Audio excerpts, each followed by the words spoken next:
finie. Et donc, l'étude de la déformation sur un plan en 2 dimensions. Donc, aujourd'hui, on va étudier la déformation en 3D et on va parler de l'ellipsoïde de déformation finie. Alors, en 3 dimensions, on symbolise l'état initial d'un objet non déformé par une sphère et parfois par un cube. Donc, toujours l'état initial, donc on la caractérise par une forme géométrique isotrope connue, souvent une sphère et parfois un cube. Donc, une sphère se transforme après déformation en ellipsoïde. Donc, une sphère, c'est comme un ballon de foot. Après déformation, il peut se transformer en ellipsoïde, comme un ballon de rugby, entre autres, parce qu'il y a d'autres formes d'ellipsoïde.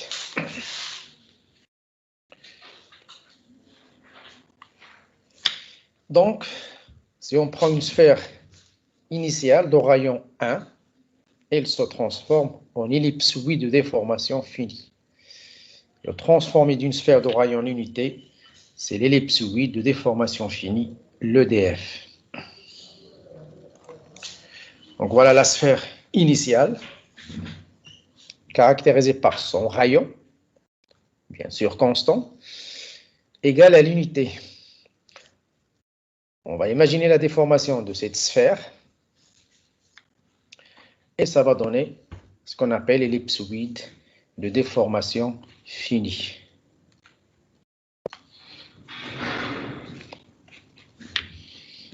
Alors, cet ellipsoïde de déformation finie, il est caractérisé par ce qu'on appelle ses principaux axes.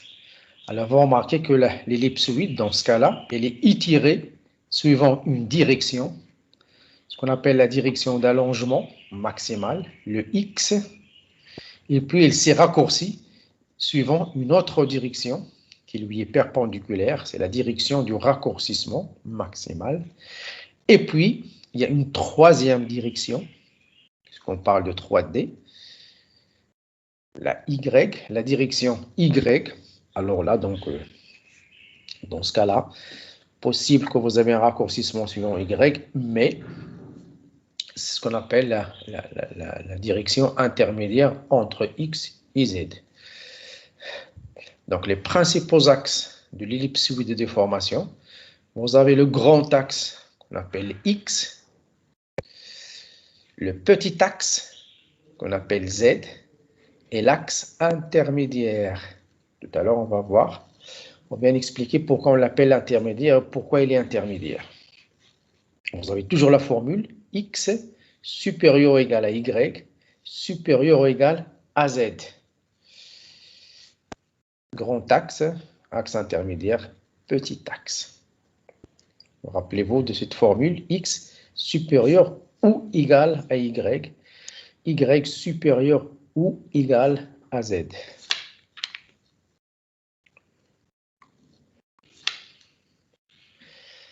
Donc, ces principaux axes-là, X, Y et Z, ce sont les transformés de 3 diamètres orthogonaux au départ, orthogonaux de la sphère initiale.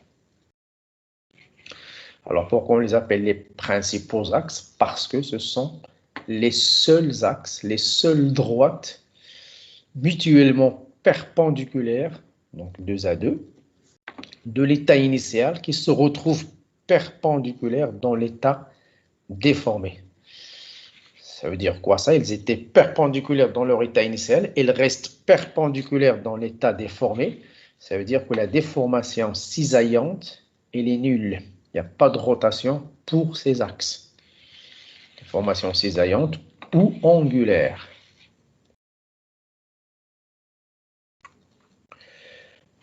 Vous avez l'ellipsoïde de déformation, ses principaux axes, le grand axe X, on l'appelle l'axe de l'étirement maximal.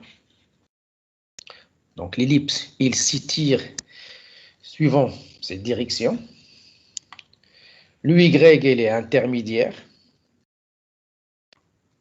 Et puis le Z, c'est l'axe de raccourcissement maximal. Il y a toujours l'adjectif maximal pour le X et pour le Z. Le Y, il est intermédiaire parce que, en fonction du type de la déformation, et donc du type de l'ellipsoïde, le Y, il peut présenter différents types de déformations linéaires, soit étirement, soit raccourcissement, soit rien du tout. Il peut rester invariant. C'est pourquoi on l'appelle un axe intermédiaire. Il peut bien présenter un étirement comme l'axe X, et X, ça sera l'étirement maximal dans ce cas-là. Le Y peut présenter aussi un raccourcissement avec le Z, sauf que la direction Z, c'est le raccourcissement maximal. Alors, chaque axe est caractérisé par sa valeur d'élongation linéaire. Donc, X, si vous vous rappelez du cours de la séance précédente, on calcule les principaux axes en fonction de leur élongation linéaire ou bien de leur élongation quadratique. Donc, X est égal à 1 plus E1, c'est l'élongation maximale. Y1 plus E2 égale à racine lambda 2, c'est l'élongation moyenne. Et le Z, c'est 1 plus E3, racine lambda 3, l'élongation minimale. Alors, il y a encore une autre erreur, vous corrigez s'il vous plaît. Au lieu d'élongation maximale, c'est élongation minimale, le Z. Minimale. Je ne veux pas sortir de la diapo.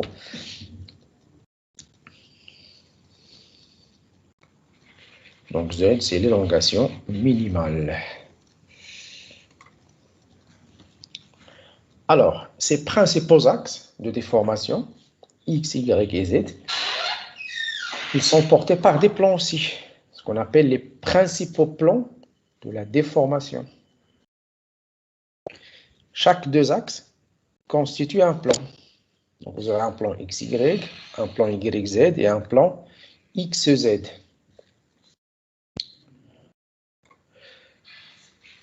Donc, vous avez l'ellipsoïde de déformation avec ses principaux axes X, Y et Z.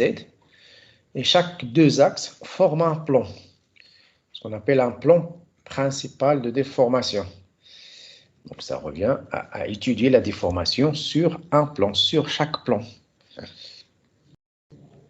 Donc, on peut subdiviser l'ellipsoïde de déformation 3D en plusieurs plans, en 3 plans, et on peut étudier la déformation sur chaque plan. Et sur chaque plan, on calcule les rapports axiaux sur chaque plan. Plan X, Y, ce qu'on appelle le plan d'aplatissement.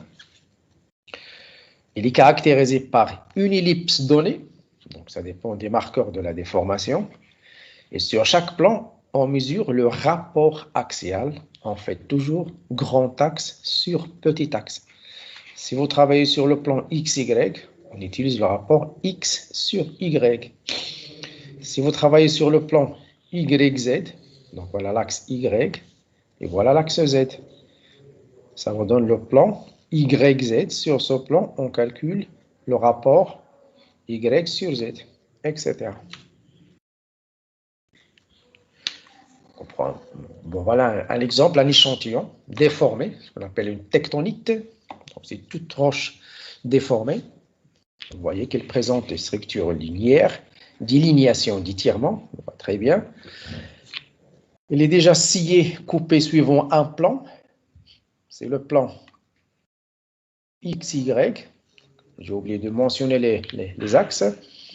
Donc, ce plan-là, c'est le plan de foliation, c'est le plan d'aplatissement, c'est le plan XY. Elle porte la linéation d'étirement, la voilà.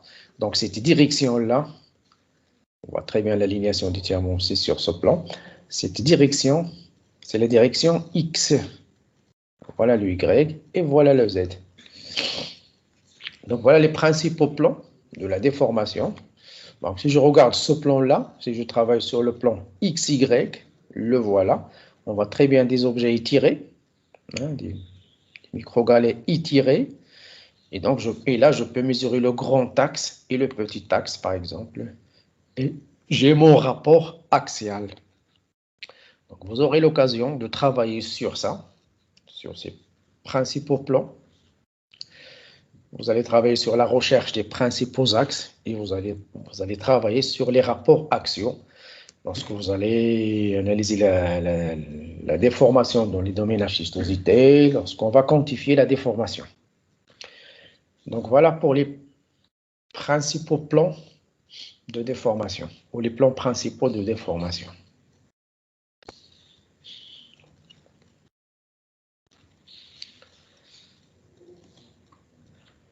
Alors, on passe aux paramètres de forme de l'ellipsoïde de déformation finie et leur représentation graphique.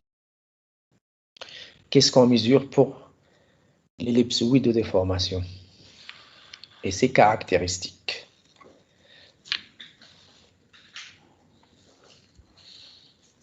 Alors, on va considérer que la déformation s'effectue dans un système sans changement de volume. Donc, il y a une déformation isovolumique. Une sphère, ça donne un ellipsoïde de déformation finie. Et chaque ellipsoïde de déformation finie, il est caractérisé par deux paramètres. Sa forme géométrique et son orientation. Les caractéristiques de l'EDF, c'est sa forme et son orientation.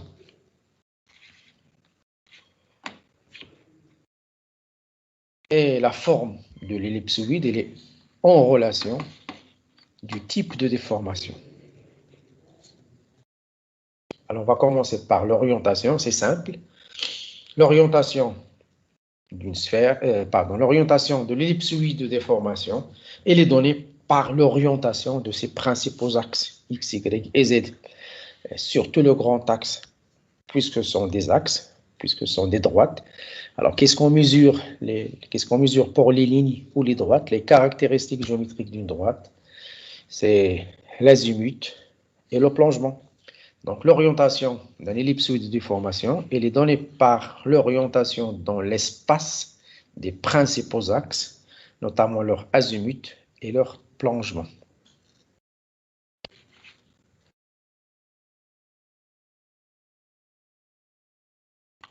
La forme de l'ellipsoïde.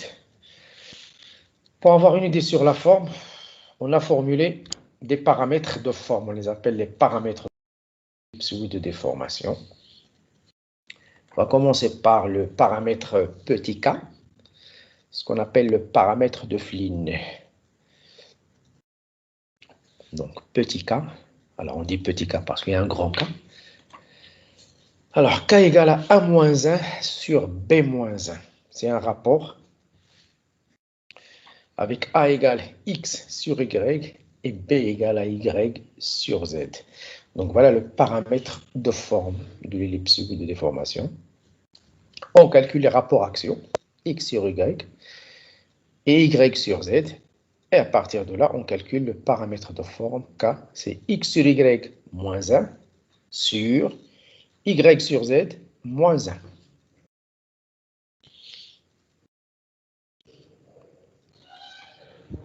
Alors, les limites du paramètre k, il varie dans un intervalle de 0 à l'infini. Alors, pourquoi ça varie de 0 à l'infini? Le paramètre de forme, il est compris entre 0 et l'infini. Quand est-ce que ce paramètre est égal à 0?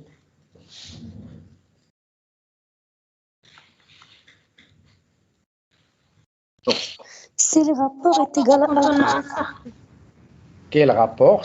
Lorsque le rapport A, c'est-à-dire x sur y, est égal à 1. Ça veut dire quoi, x sur y est égal à 1? X est égal à Y. Pas de déformation. Monsieur, c'est un cercle. Non. C'est une sphère. Bon. Alors, on reprend. K égale à 0 lorsque A égale à 1. 1 moins 1, 0. A égale à 1, ça veut dire x est égal à y. X, c'est quel axe? C'est l'axe d'étirement. Et lorsque x égale à y, ça veut dire l'axe y qui était intermédiaire, elle présente le même allongement que x. Oui. La valeur maximale que peut atteindre y, c'est x. Elle ne peut jamais dépasser le x. Donc, la valeur maximale de y, c'est lorsqu'elle atteint x. X égale à y, a égale à 0. K égale à 0. Donc, le même raisonnement pour le b. K tend vers l'infini lorsque y est égal à z. Ça veut dire lorsque y présente le même raccourcissement que z. Donc, la valeur minimale que peut atteindre y, c'est z. Donc, rappelez-vous de la formule x supérieur ou égal à y, supérieur ou égal à z. Donc, le paramètre de forme petit k est égal à x sur y moins 1 sur, x sur y sur y sur z moins 1, ça varie de 0 lorsque x égale à y, jusqu'à l'infini lorsque y égale à z. Donc, voilà pour le paramètre de Flynn. Donc, on a développé un autre paramètre, grand K, on l'appelle paramètre de Ramsay, parallèlement à ce paramètre de Flynn. C'est aussi un paramètre de forme dit logarithmique, parce qu'on ajoute une composante logarithmique. Et K, grand K cette fois-ci, c'est log x sur y moins 1, le tout sur log y sur x moins 1. C'est le même que celui de Flynn, ça donne les mêmes résultats. Donc, pour nous, pour faciliter les choses, on va travailler avec le paramètre de Flynn petit k. C'est bon? On continue?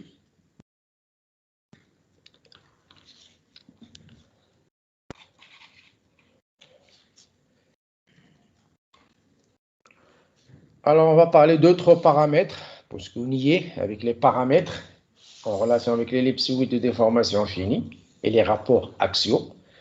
C'est ce qu'on appelle les paramètres d'intensité.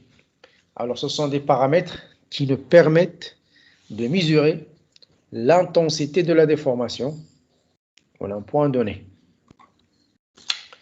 Si R, petit r, est égal à A plus B moins 1, avec toujours A égale à X sur Y et B égale à Y sur Z. Donc, ce paramètre R, ça nous permet de quantifier la déformation, de lui donner une valeur. Voilà le paramètre qui nous permet de mesurer la déformation. R est X sur Y plus Y sur Z moins 1. Donc, plus R augmente, plus l'intensité de la déformation augmente. Donc, il y a une corrélation positive entre les valeurs de R et l'intensité de la déformation. Alors, à l'état initial, dans le cas d'une sphère, il n'y a pas de déformation. Le R égale à combien? Ça veut dire les valeurs de R, ça commence à partir de quand? Partir de combien, pardon?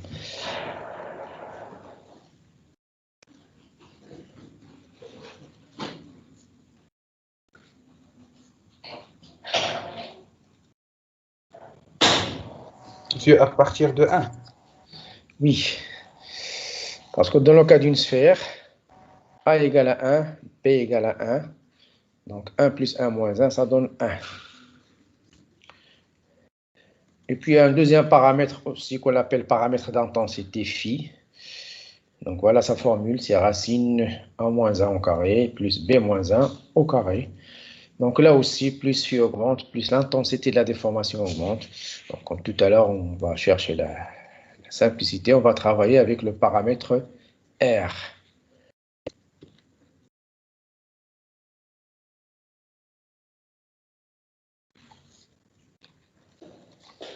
Alors, on passe à la représentation graphique des paramètres de forme. Alors là, on va voir les différents types d'ellipsoïdes de déformation. Du paramètre de forme et donc des rapports axiaux. Donc, sur un diagramme d'ordonnées x sur y et d'abscisse y sur z, c'est ce qu'on appelle le diagramme de Flynn, puisqu'il est basé sur le paramètre de forme de Flynn. Alors, ce diagramme il nous permet de caractériser la forme de l'ellipsoïde de déformation. En fonction des valeurs de ces rapports axiaux, et donc de K, on a un type, une forme de l'ellipsoïde de déformation finie. Et en fonction de la valeur de K, on distingue généralement 5 domaines. Alors parfois on parle de juste 3 domaines, donc nous on va parler de 5 domaines.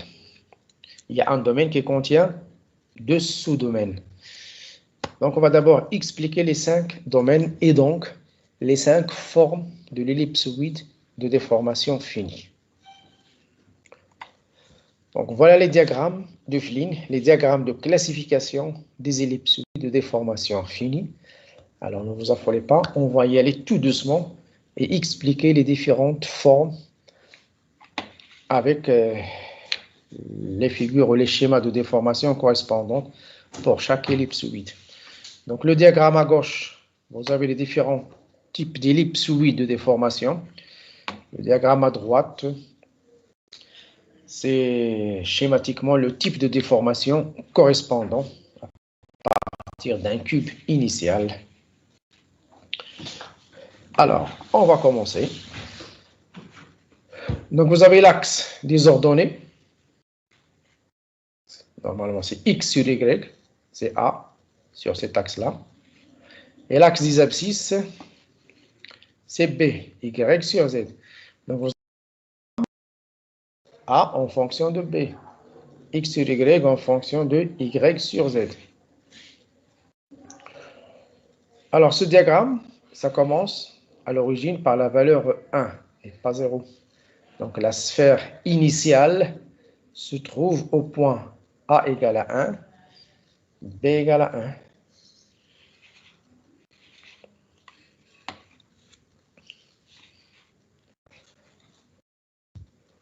Alors, le premier domaine, c'est ce qu'on appelle le domaine A, où les paramètres de forme sont compris entre 0 et 1. Alors, on va expliquer ça. Vous avez le cercle initial. Sur cet axe des abscisses, sur cet axe, la valeur X sur Y, c'est toujours égal à 1. Donc, X sur Y égale à 1, automatiquement K égale à 0. Donc, sur cet axe-là, les valeurs de K sont nulles. K égale à 0. Le même raisonnement sur cet axe-là, des ordonnées. Sur l'axe des ordonnées, les valeurs de B sont égales à 1. Et donc, le paramètre K égale à l'infini. Et puis, vous avez cette droite où les valeurs de K sont égales à 1 parce que sur cette droite, toujours A égale à B. X sur Y égale à Y sur Z. Et donc, vous avez sur cette droite K égale à 1. À partir de là, on distingue 5 domaines. Un domaine où K égale à 0. Un domaine où K est compris entre 0 et 1.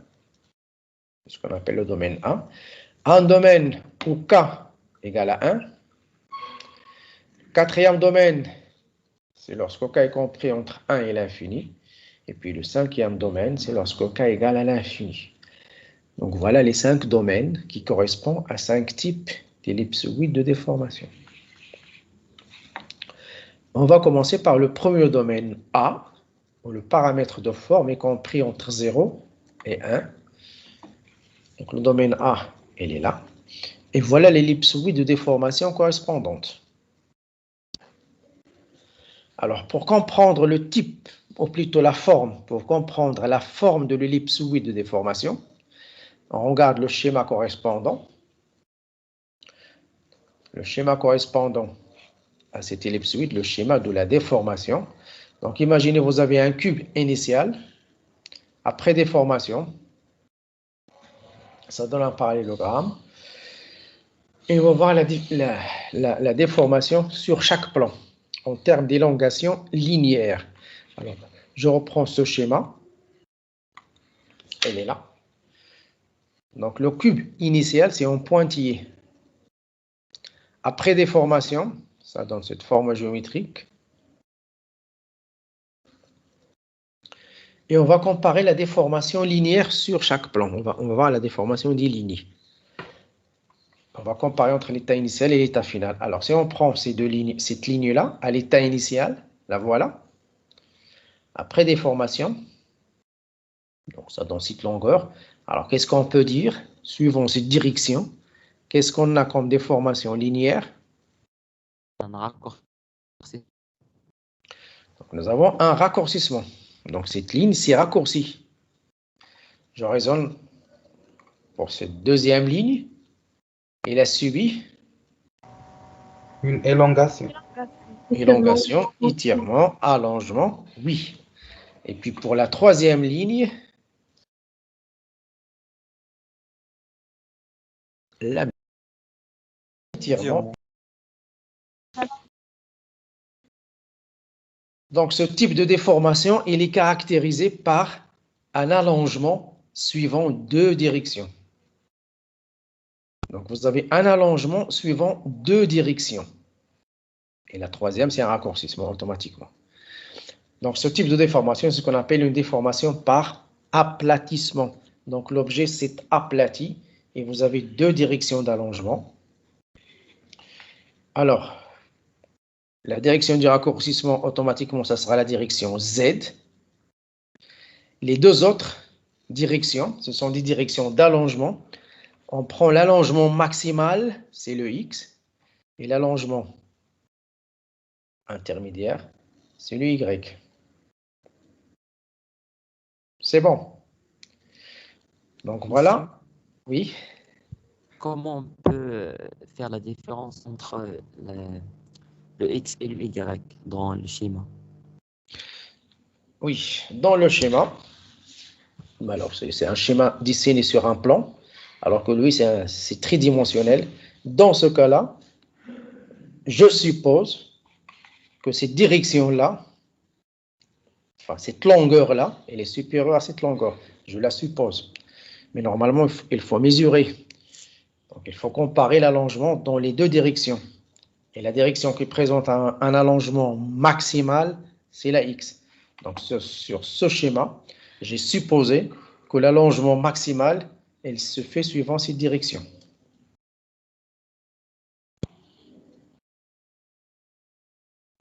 Donc, à partir de là, j'ai une déformation par aplatissement dominant et on parle d'un ellipsoïde triaxial aplati.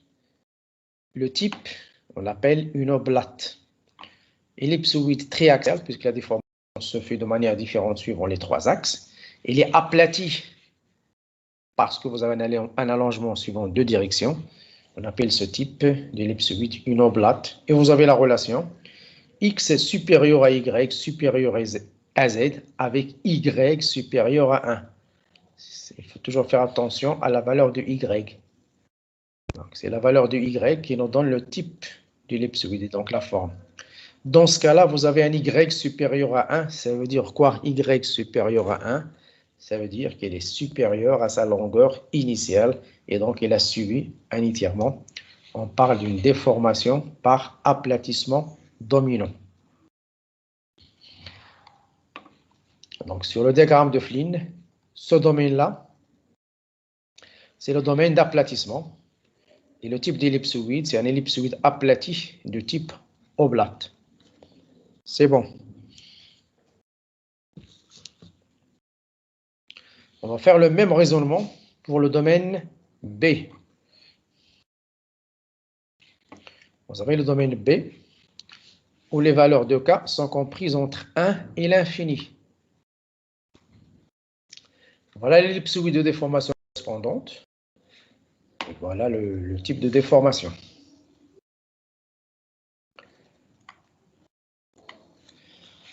Alors là aussi, schématiquement, vous avez le cube initial et puis après déformation. On fait le même raisonnement. Dans ce cas-là, cette direction, c'est la direction d'allongement. Et les deux autres, ils ont Raccourcissement. un raccourcissement. Donc, à la différence du domaine B, là, nous avons un raccourcissement, donc à la différence du domaine A, où nous avions allongement suivant deux directions. Là, nous avons un raccourcissement suivant deux directions et une direction d'allongement. Donc, automatiquement, cette direction d'allongement, puisqu'elle est la seule, c'est la direction X. Et puis, les deux autres, ce sont des directions de raccourcissement. Le raccourcissement maximal, ça sera le Z. Et le raccourcissement intermédiaire, ça sera le Y. Dans ce cas-là, on parle d'un ellipsoïde triaxial étiré de type prolate. Tout à l'heure, c'était l'ellipsoïde triaxial aplati. Dans ce cas-là, l'ellipsoïde, elle est étirée, donc ça ressemble à un ballon de rugby, avec la formule X supérieure à Y supérieure à Z. Et dans ce cas-là, le Y, il est inférieur à 1. Et le type de déformation, il est dit une déformation par constriction dominante.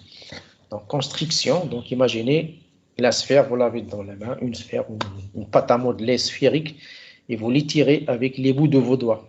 Donc, il s'étire et ça donne une forme ce qu'on appelle une prolate, une forme qui ressemble à un petit ballon de rugby. Et vous avez les principaux axes. Donc, ici, l'axe d'allongement, c'est le X. Et puis, entre le Z et le Y, donc les deux autres directions, X, Y, Z et Y. Donc, la direction qui présente le raccourcissement maximal, c'est le Z. Et puis, l'autre, c'est la direction Y. Question?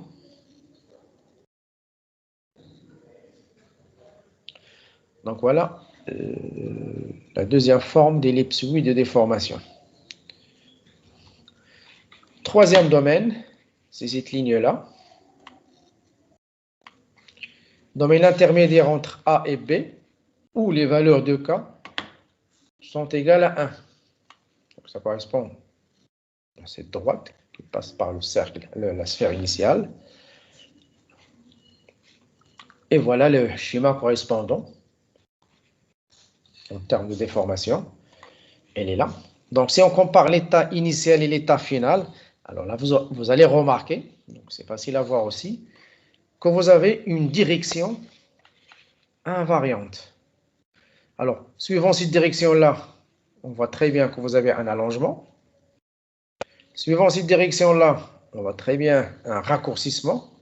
Et suivant la troisième direction, elle est là. Donc, elle présente la même longueur, la même valeur du cube initial, de l'état initial. Donc, suivant cette direction, il n'y a ni étirement, ni raccourcissement. Et vous avez les principaux axes. Donc, la direction d'allongement, c'est le X. La direction du raccourcissement, c'est le Z. Et puis, la direction intermédiaire, dans ce cas-là, où rien ne s'est passé en termes d'élongation, c'est la direction Y. Donc là, on parle d'un ellipsoïde biaxial avec Y invariant. Dans ce cas-là, Y est égal à 1 et la déformation est dite plane. Donc, troisième type d'ellipsoïde de déformation, c'est ellipsoïde biaxial qui résulte d'une déformation plane où la valeur de Y est invariante, ni élongation, ni raccourcissement.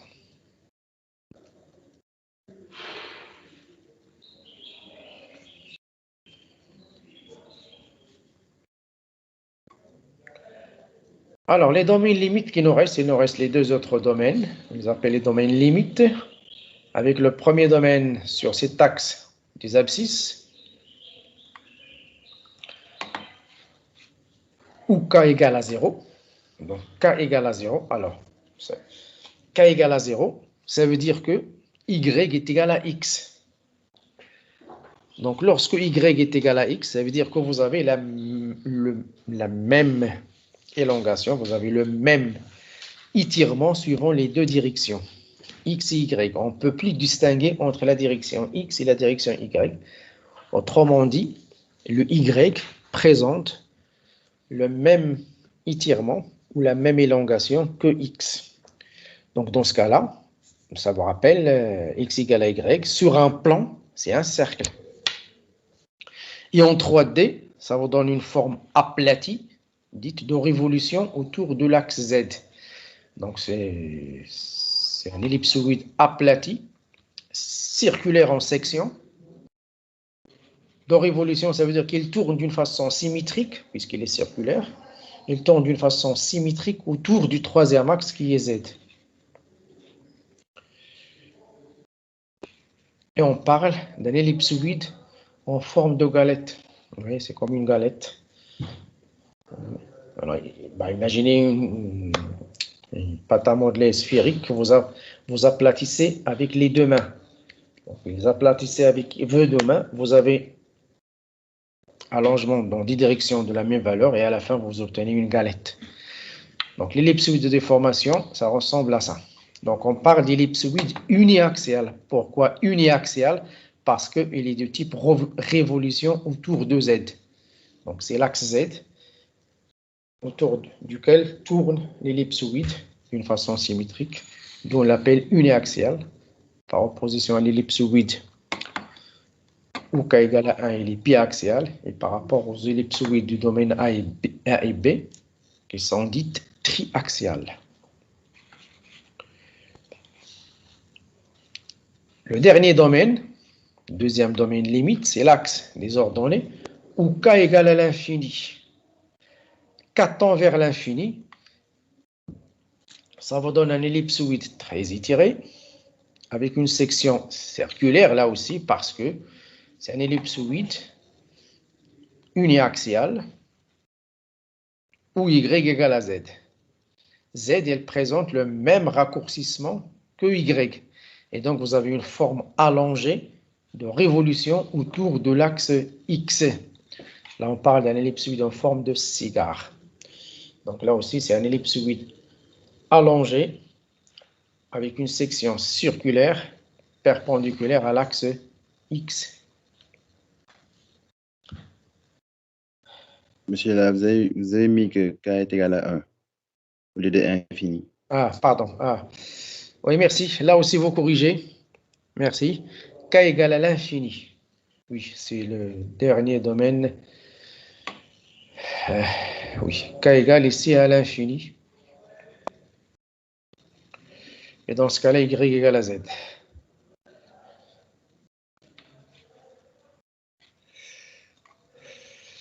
Donc, finalement, on distingue 5 types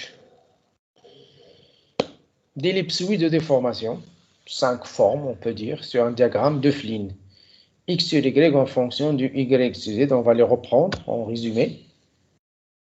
Donc, sur un diagramme, X sur Y en fonction du Y sur Z, ce qu'on appelle le diagramme de classification des ellipsoïdes de déformation finie. La dernière fois, on a vu le diagramme de classification des ellipses. Et sur ce diagramme, on distingue différents types d'ellipsoïdes. Et vous allez remarquer que la forme de l'ellipsoïde, finalement, dépend du type de l'élongation suivant l'axe Y. Donc, finalement, c'est l'élongation suivant l'axe Y qui détermine la forme de l'ellipsoïde. Donc, le Y, on l'a dit, il peut être soit étiré, soit raccourci, soit invariant. Donc, voilà les 3 cas possibles. Donc, c'est pourquoi on avait dit au début, donc il y a 3 possibilités, donc ça donne 3 types d'ellipsoïdes. Sauf que lorsqu'il est étiré, il présente 2 cas. Soit il est supérieur à X, soit il est égal à X. Donc, voilà. Alors, donc en fonction de l'élongation linéaire suivant Y, on a le premier domaine, lorsque Y est invariant, la longueur de Y est invariante, on parle d'une déformation plane. Et là, vous avez le premier type d'ellipsoïde.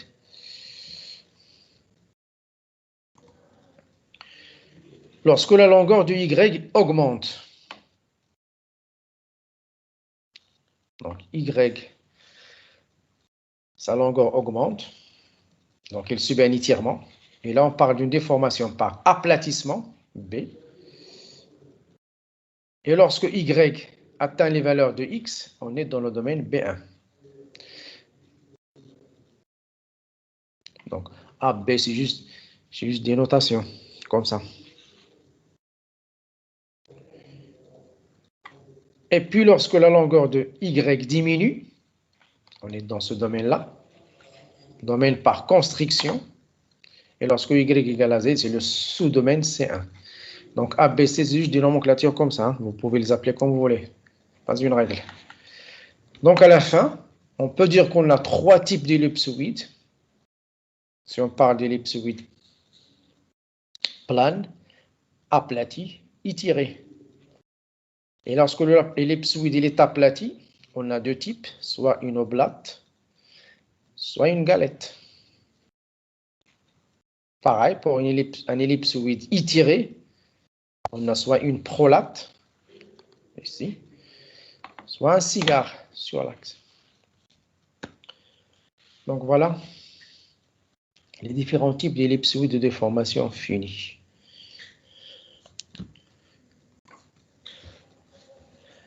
Alors, on va les schématiser en termes d'ellipsoïdes.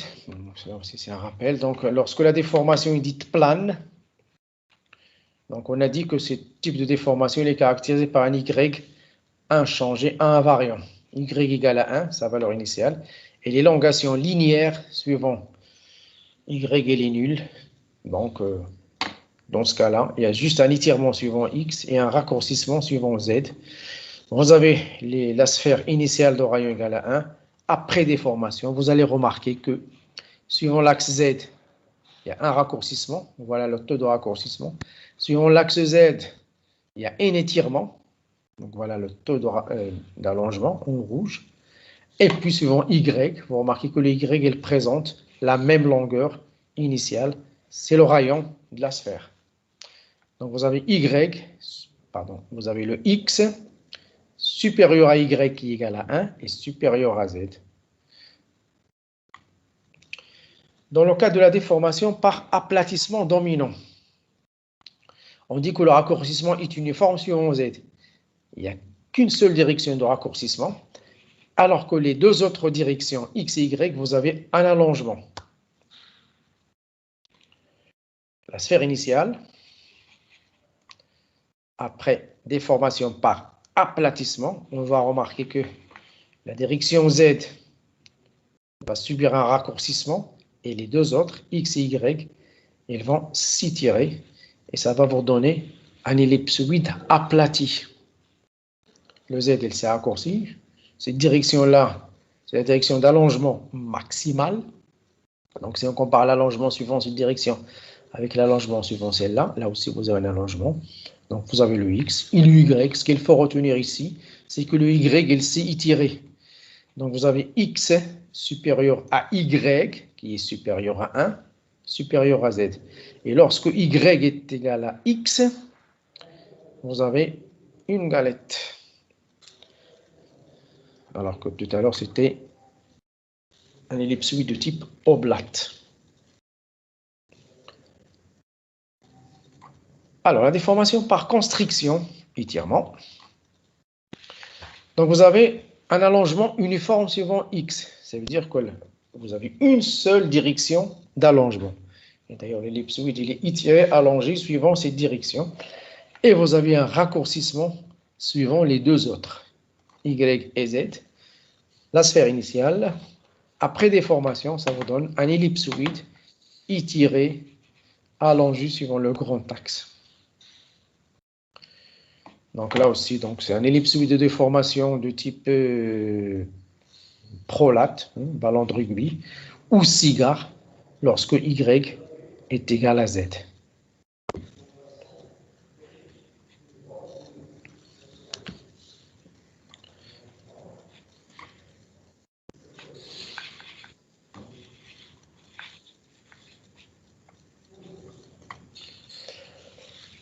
Deuxième paragraphe de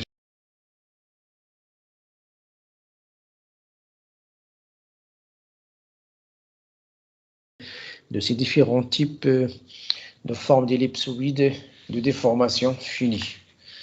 Alors, une fabrique structurale, la fabrique structurale, c'est en général l'ensemble des caractères structuraux d'une roche déformée. Donc, chaque tectonite, elle présente un certain nombre d'éléments structuraux. C'est la fabrique structurale. Donc, lorsqu'une roche est déformée, les éléments qui constituent cette roche peuvent prendre des orientations données. Donc, ils se réorganisent, ils se réorientent sous l'effet de la contrainte tectonique et ça donne une nouvelle structure. Donc, vous avez une nouvelle structuration de la roche. Donc, c'est ça la fabrique structurale. Alors, cette nouvelle structuration de la roche, elle peut être soit planaire, donc on parle d'une fabrique planaire du type S, par exemple la schistosité et la foliation. On parle d'une fabrique linéaire, type L, lorsque vous avez dominance des linéations. Et puis une fabrique planolinéaire, SL, lorsque vous avez des plans de schistosité qui portent des linéations d'étirement.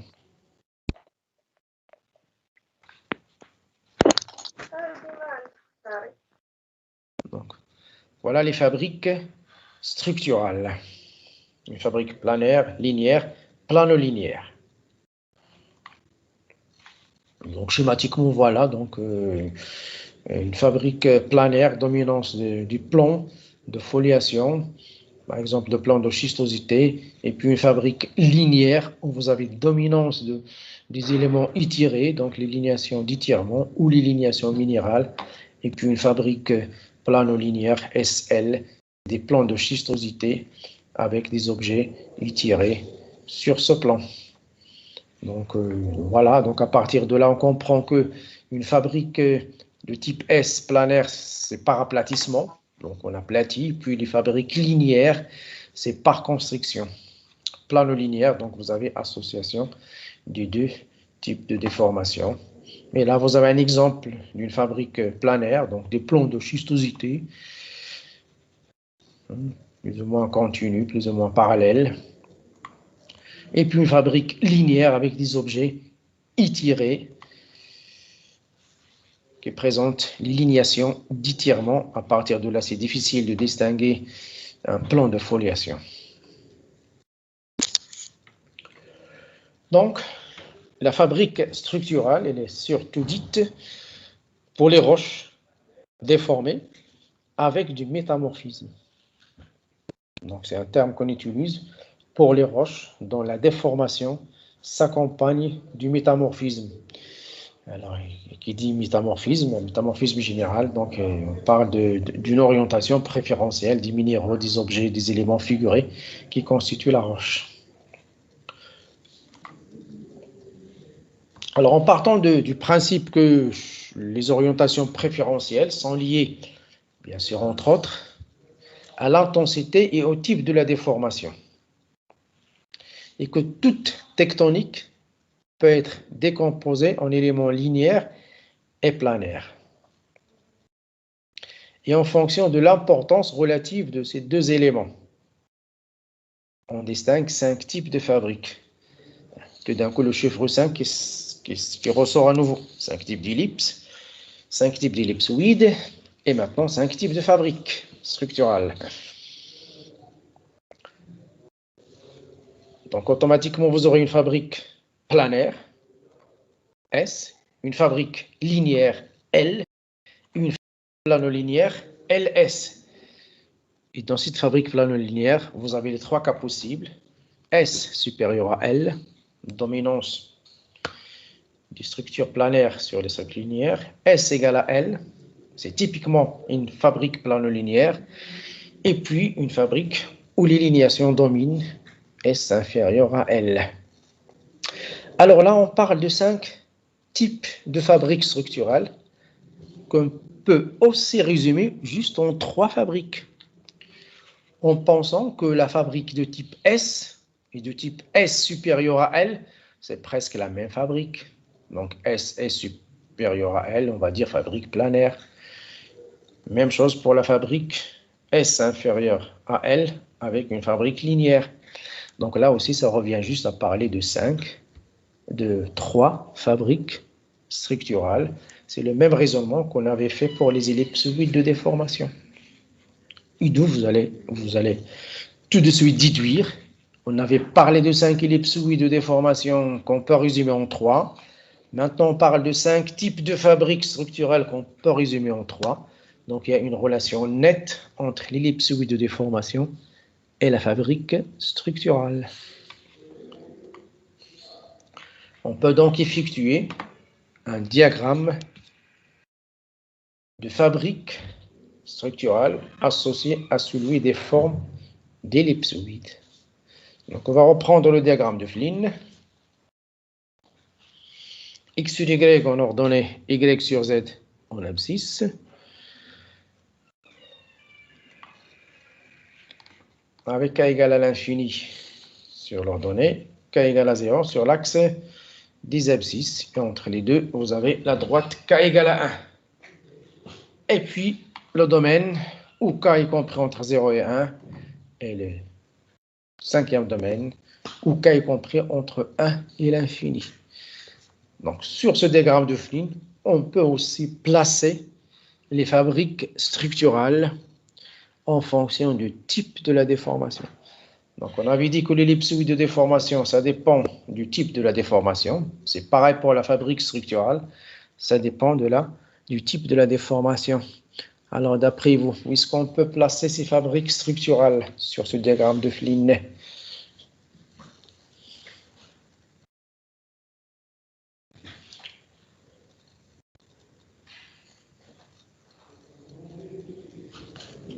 Monsieur, les schistosités au niveau des zones aplaties, où il y a aplatissement.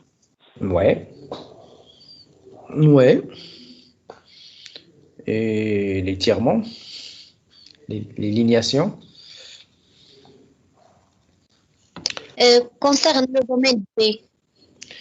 Oui, donc à partir de là, donc, on peut dire que dans le domaine A, dans ce domaine où 0, où K est compris entre 0 et 1, c'est le domaine d'aplatissement dominant. Et qui dit aplatissement dominant, allongement suivant de direction, donc dominance des structures planaires, des fabriques planaires de type S supérieur à L, ici, et une fabrique S lorsque K égale à 0. Donc, dans ce domaine où l'aplatissement domine, vous avez la fabrique planaire qui domine. Et dans le domaine où la constriction domine, c'est la fabrique linéaire qui domine, avec L supérieur à S ici, et puis une fabrique L sur l'axe des ordonnées. Et puis, sur la droite K égale à 1, vous avez une déformation plane. Là, vous avez une fabrique plano-linéaire avec des plans de schistosité qui portent des lignations d'étirement.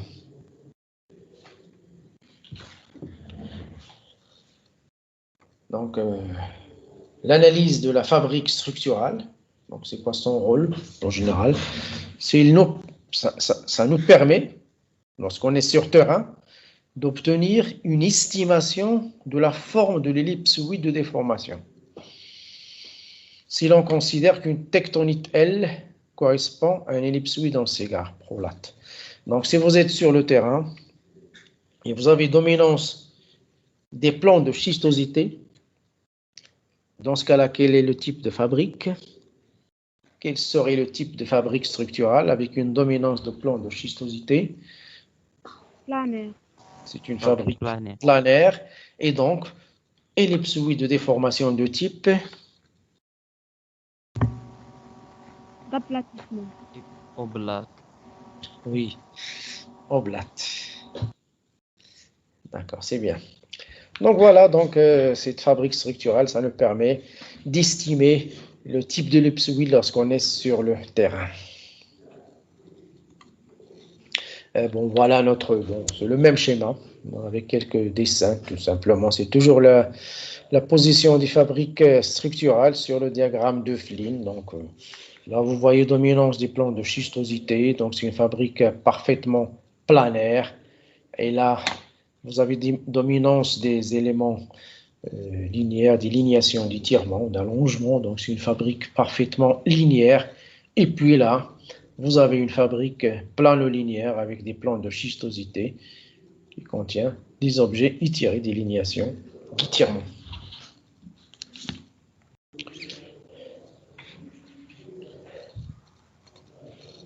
Ah ben voilà.